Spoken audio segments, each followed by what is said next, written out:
তোমরা তো আমাদের ট্রেনের জার্নি দেখলে। তো আমরা ভ্যালুরে পৌঁছে গিয়েছিলাম প্রায় সকাল 8টায়। তো এসেই কিন্তু স্টেশনের বাইরেই অনেক অটোওয়ালা থাকে, সেরকম অসুবিধা হয় না, কিন্তু বার্গেনিং নিজের মতো করে নিতে হয়। ওনারা অনেক ভাড়া চায়, 400 500। তো সেই হিসাবে তোমরা তোমাদের মতো বার্গেনিং করে নেবে, আর না হলে কিন্তু ওই 400-500 টাকা করেই আসতে হবে। তো আমরা একটা অটো পেয়েছিলাম। একটু রোডের সাইডে যদি আসবে তাহলে আর একটু কম ভাড়া লাগবে, যেহেতু আমরা স্টেশন থেকেই একদম ডাইরেক্ট অটোতে বসেছিলাম। কারণ দেখতেই পারছে তো বৃষ্টি শুরু হয়ে গিয়েছিল, সে কারণে আমরা খুব একটা বার্গেনিংও করতে পারিনি।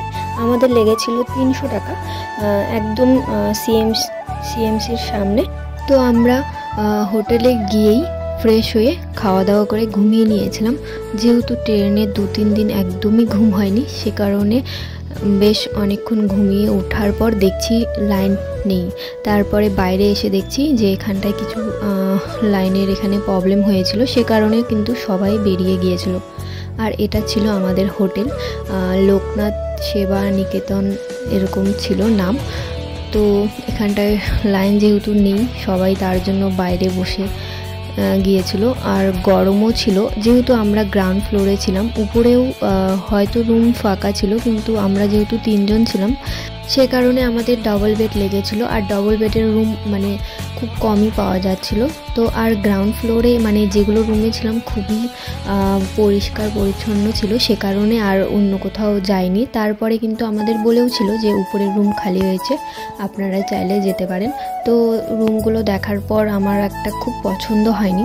আর যেহেতু এখানটায় একবার শিফট হয়ে গিয়েছিলাম, সব কিছু গুছিয়ে নিয়েছিলাম, আবার নতুন করে কে যাবে, সে কারণে কিন্তু আমরা আর যাইনি। তো তারপরে এই যে বিকালবেলা একটু বেরিয়েছিলাম যে একটু দেখতে রাস্তাঘাট, যেহেতু আমরা আর করবো কি, করার মতো কিছুই ছিল না।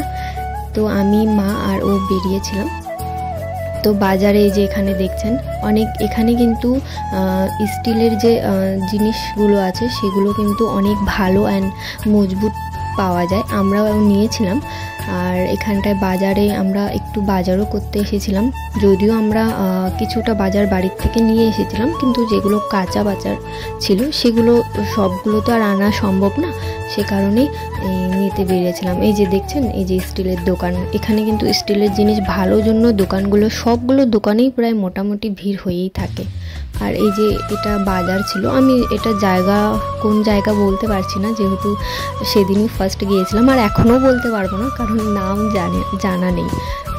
তো এখানে আমরা একটু সবজি বাজার করে নিলাম, যেহেতু আমাদের হোটেলের সামনেই বাজার, তো অত বেশি করে লাভ নেই। আর যেহেতু বেশি করলে আবার পচে যাওয়ার একটা ভয় থাকবে, এখানে তো আর ফ্রিজ নেই যে ফ্রিজে রেখে দেবো। তো আর প্রায় সবজির দামগুলো মোটামুটি কিছুটা আমাদের ওখানকার মতো, আবার কিছুটা যেগুলোর দাম বেশি ওগুলো একদমই বেশি বলার বাইরে।